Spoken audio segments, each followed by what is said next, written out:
Cada um de nós não apareceu pronto. Começamos como um ovo, ou zigoto, que é um óvulo fecundado por um espermatozoide.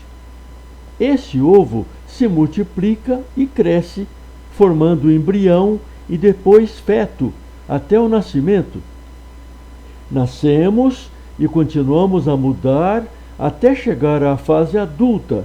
Envelhecemos e morremos. Nunca chegamos ao estágio pronto, acabado e fixo. Estamos sempre em mudança, sempre em evolução e adaptação. Nós podemos observar essas mudanças individuais. Também as plantas não aparecem prontas, elas passam por mudanças. Muitas começam como zigoto, depois semente, germinam, crescem, atingem a fase adulta, dão frutos e sementes, envelhecem e morrem. A vida é dinâmica. Na natureza, os seres vivos mudam constantemente. Pequenas mudanças se acumulam em milênios, fazendo surgir novas espécies.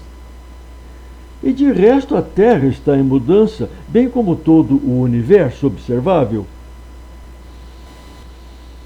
O que surgiu primeiro, o ovo ou a galinha? Pensando que as galinhas são sempre iguais e os ovos também sempre iguais, não temos resposta a essa questão. Mas se pensarmos em evolução da espécie, aí aparece a resposta. O ovo veio da galinha, a galinha veio de outro ovo, o outro ovo veio de outra galinha diferente, e assim, voltando no tempo, chegaremos a galinhas bem diferentes das atuais. Depois, chegaremos às galinhas selvagens. Galinhas, assim como todas as aves, evoluíram de répteis, e esses de anfíbios e peixes, e a vida nos mares primitivos. Não há uma data para começo de galinha e ovo, não há primeiro. Podemos observar as mudanças nas espécies? Sim.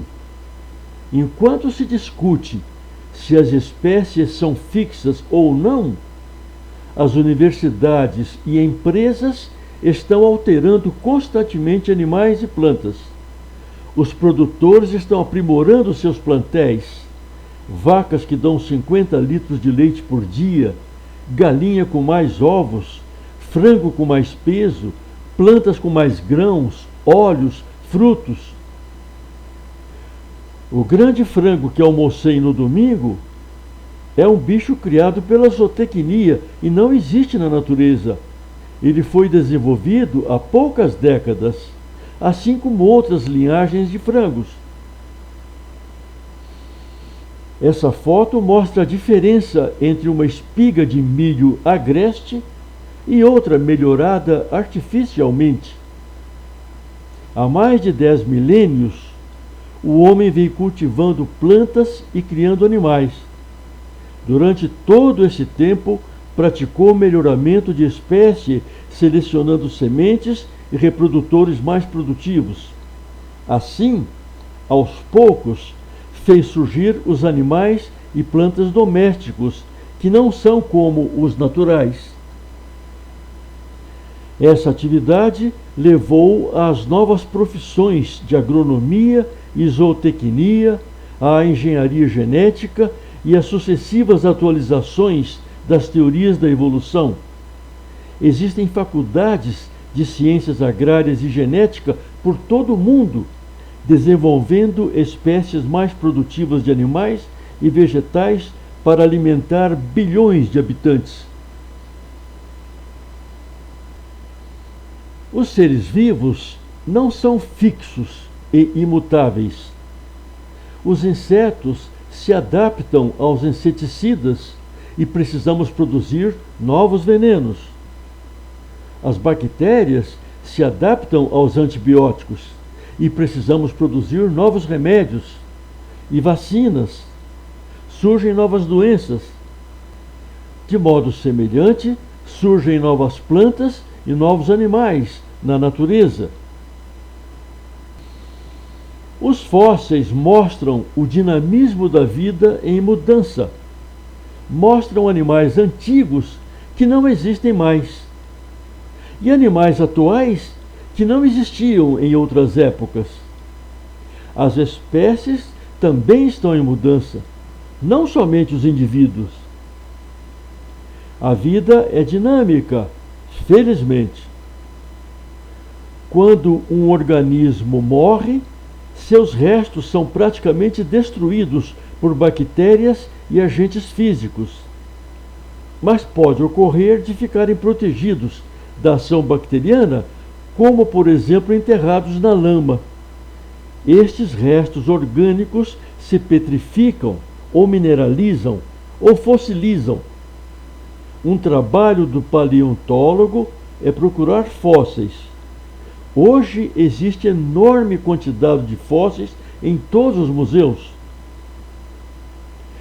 O universo está em constante mudança. Os planetas estão em mudança. A Terra está em mudança. A vida está em mudança.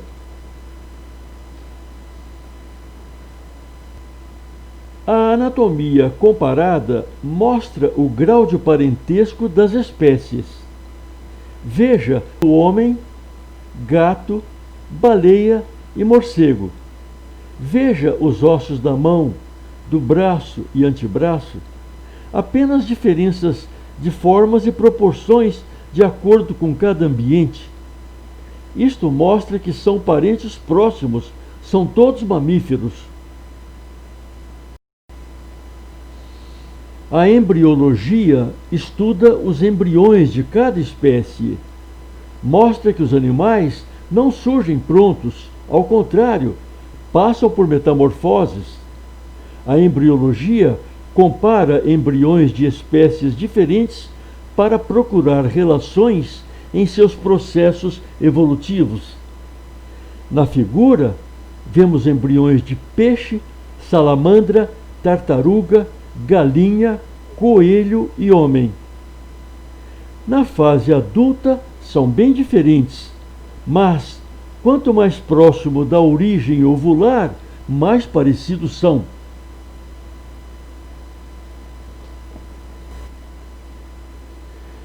As células são as unidades estruturais e funcionais dos organismos vivos. São formadas por água, sais minerais, proteínas, gorduras e açúcares. Os cromossomos são minúsculas estruturas que existem dentro das células de cada ser vivo. São constituídos em grande parte de um material chamado ácido desoxirribonucleico, ou DNA, do termo em inglês. Cada ser vivo ou espécie tem um número específico de cromossomos. As batatas têm 24 pares, ou seja, 48 cromossomos.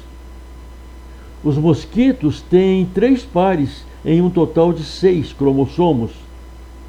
Os humanos têm 23 pares e um total de 46 cromossomos. Mas os óvulos e os espermatozoides possuem metade dos cromossomos e, quando se juntam, formam uma célula completa, que se desenvolve em embrião. As informações hereditárias dos organismos são guardadas em pacotes chamados genes. Essas informações podem ser transmitidas aos descendentes. A genética estuda essas informações e faz mapeamento genético.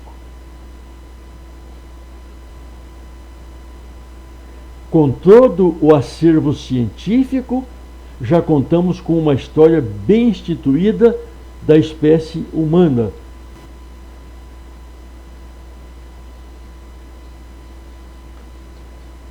Uma vez constatado na prática que as espécies estão em mudança, surgiu a necessidade de teorias que dessem mais poder de manipulação dessa evolução em nosso proveito. Essa é a função da ciência. Surgiram várias teorias. Uma das primeiras teorias com alguma consistência foi a de Lamarck. A função faz o órgão, ou uso e desuso. Essa teoria não deu resultados práticos na agropecuária e acabou substituída pelo darwinismo, mutação e seleção. Na natureza, os animais de uma mesma espécie não são exatamente iguais. Alguns estão melhor adaptados ao ambiente e, por isso, têm mais condições de deixar descendência. Se essa diferença for genética, então tende a se disseminar pela população, que acabará mudada, apresentando essa nova característica. Darwin não inventou a evolução, ele a descreveu. Os agricultores e criadores praticavam o melhoramento genético milênios antes de Darwin nascer. Depois surgiu a teoria sintética da evolução, ou neodarwinismo, que incorporou o conhecimento de genética, desenvolvido por Mendel, e mais os conceitos de genética de populações e estatística. Essa teoria está dando muitos resultados práticos, alterando totalmente a medicina, a agricultura e a pecuária, levando à zootecnia, à engenharia genética e à terapia gênica. O darwinismo é uma verdade? Não. Apenas está dando muito certo. Mas a qualquer momento pode surgir outra teoria mais eficiente. A ciência não tem compromissos com teorias. Apenas as usa enquanto não surge outra mais eficiente. Em termos de educação, é muito mais inteligente e enriquecedor pensar em um universo dinâmico com uma história, incluindo a vida. Vamos fazer uma comparação didática entre a evolução humana e a evolução do latim, que evoluiu para o português, castelhano, francês, italiano e romeno.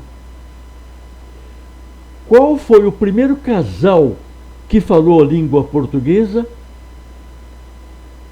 Em que dia apareceu o português? A língua portuguesa veio da castelhana? O castelhano veio do português? O português não veio do castelhano, nem o castelhano veio do português. Ambos possuem a mesma origem, o latim. Não existia um primeiro casal, nem um primeiro dia de surgimento português.